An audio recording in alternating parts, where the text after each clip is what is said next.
Good evening and welcome. Tonight we will be going over the history and geography of Aguascalientes in Mexico.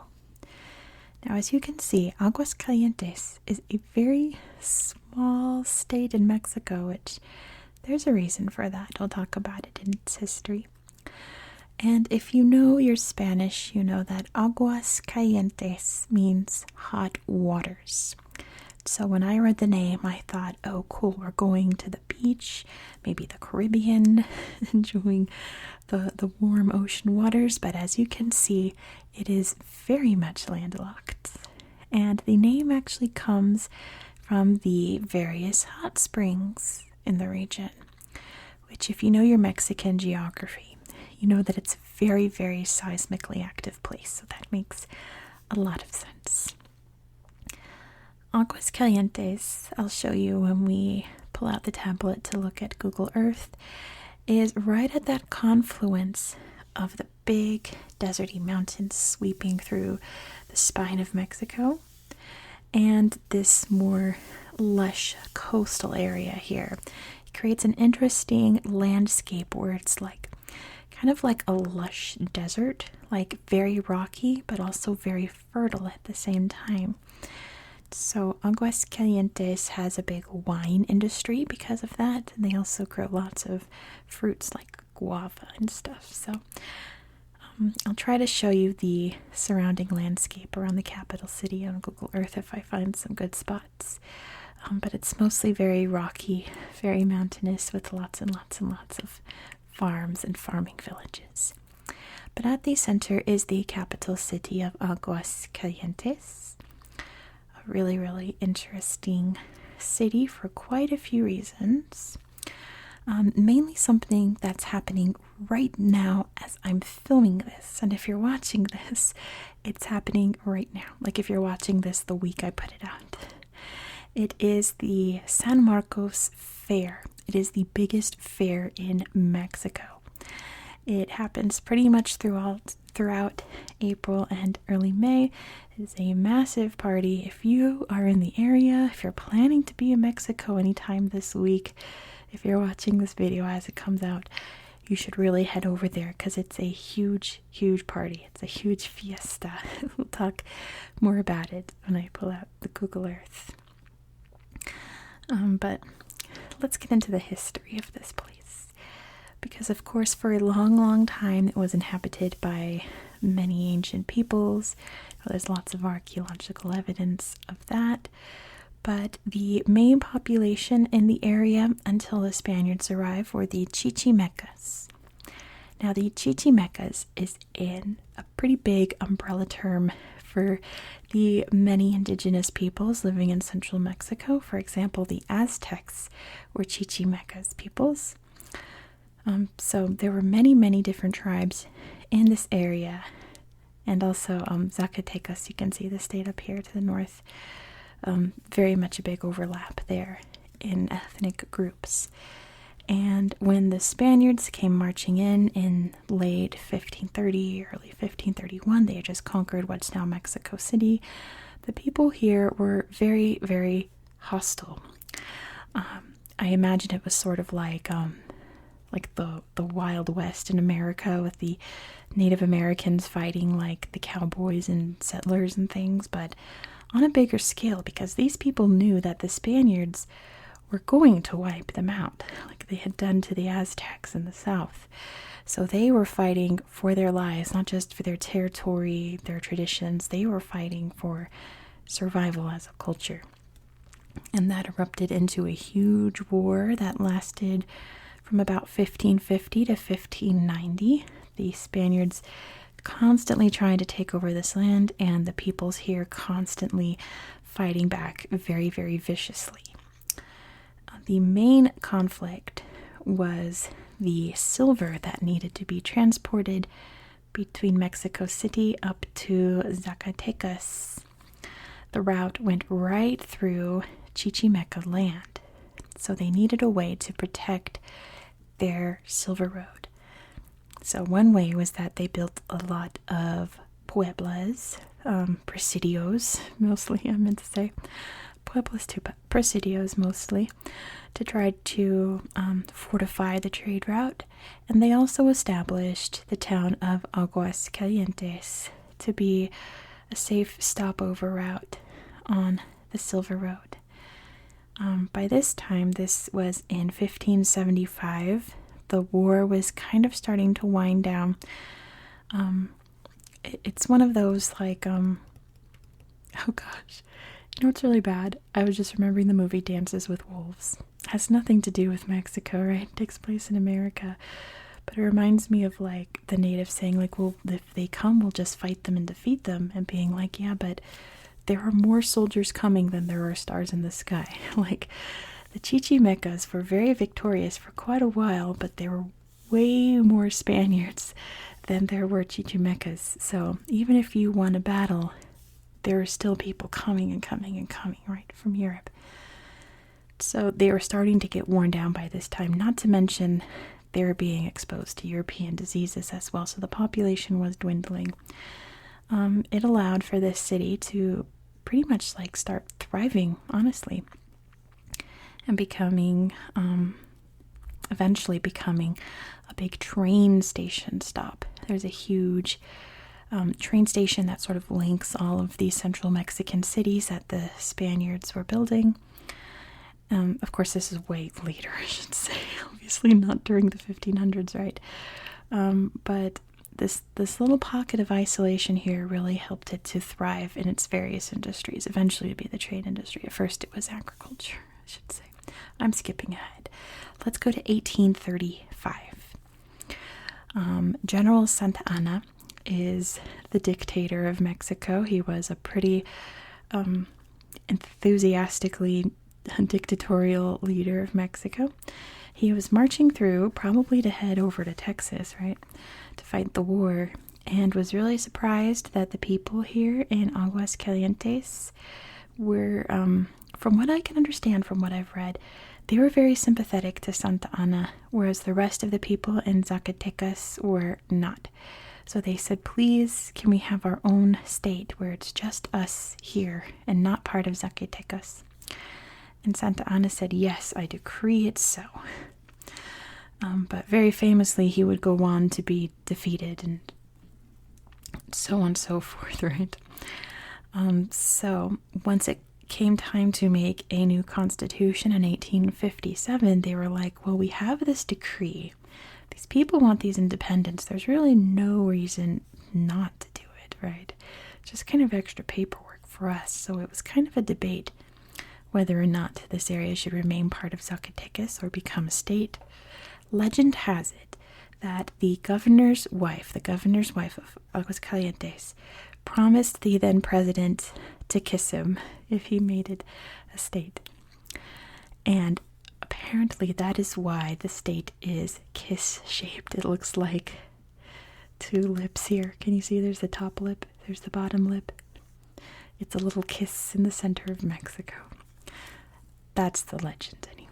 But nevertheless, Aguascalientes became its own independent state in 1857. And like I said, it being just sort of out of the way from all of the hubbub going on in other major Mexican cities, it flourished in its own identity. This is when the train station really exploded in the industry here.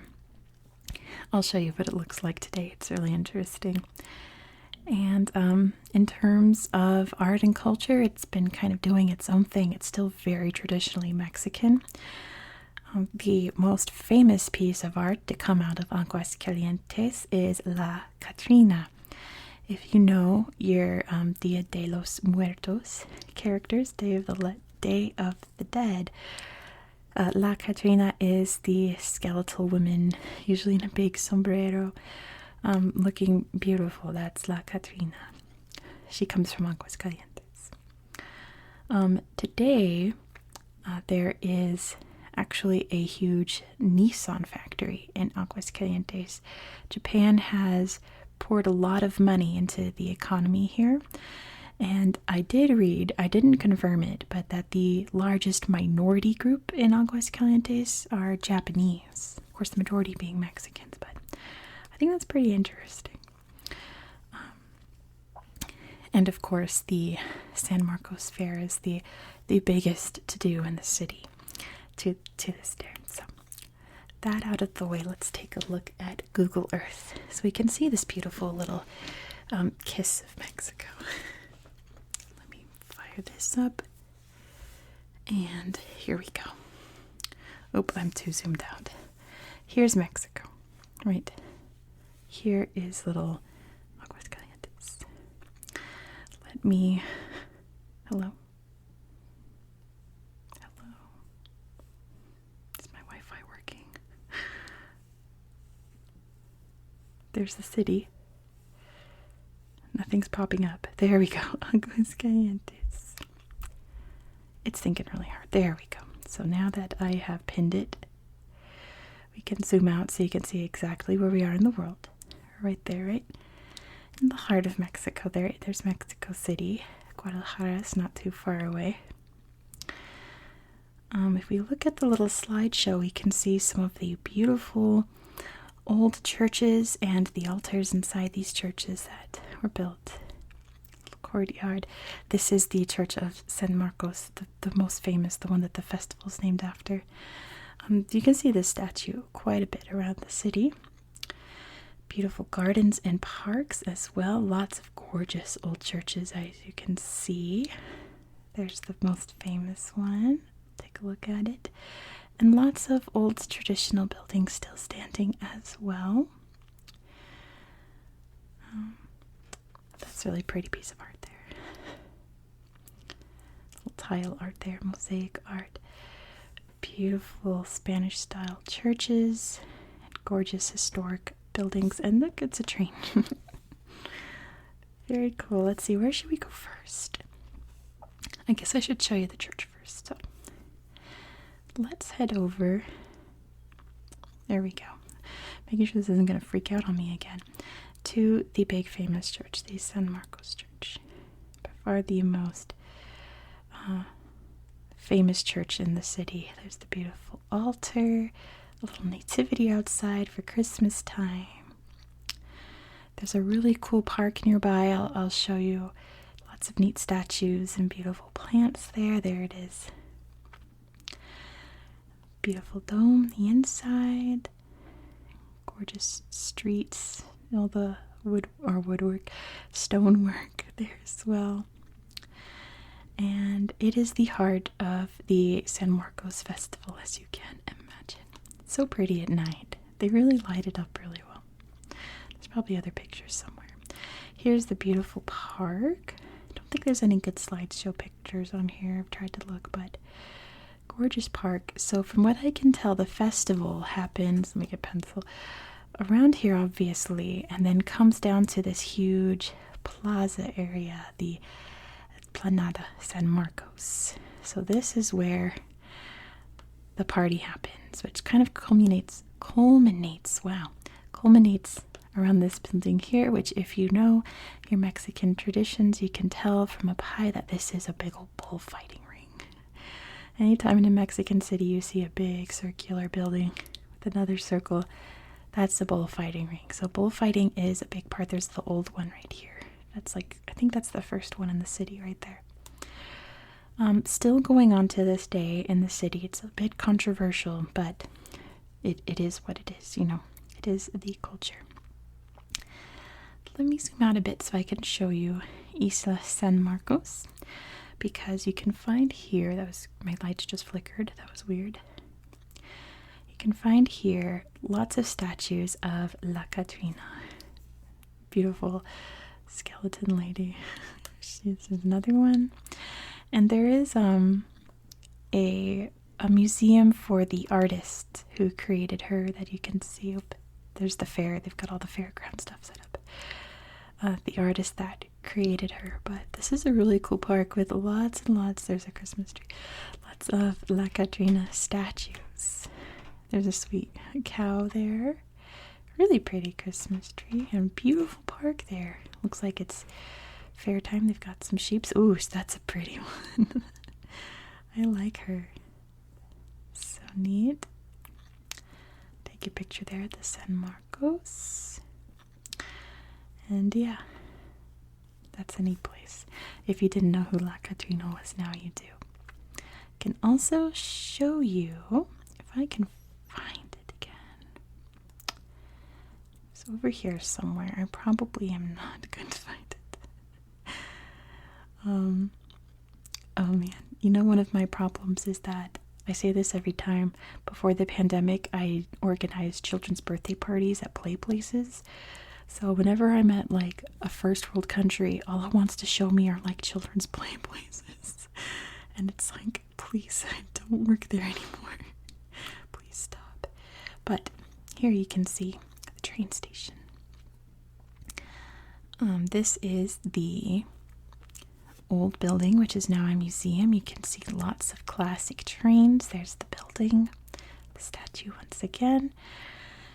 And it's really neat. You can peek into some of these cars. I think you can go into some of the cars and see what it looked like in old-timey train days inside these really, really old train cars.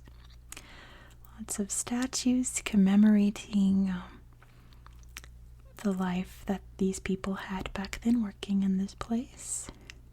You can buy some plants there too, it looks like. The room where people would wait in the station for their train to come. Viva Aguascalientes. And the, I think the old building here, it's either, this is the old building, there's two buildings, right?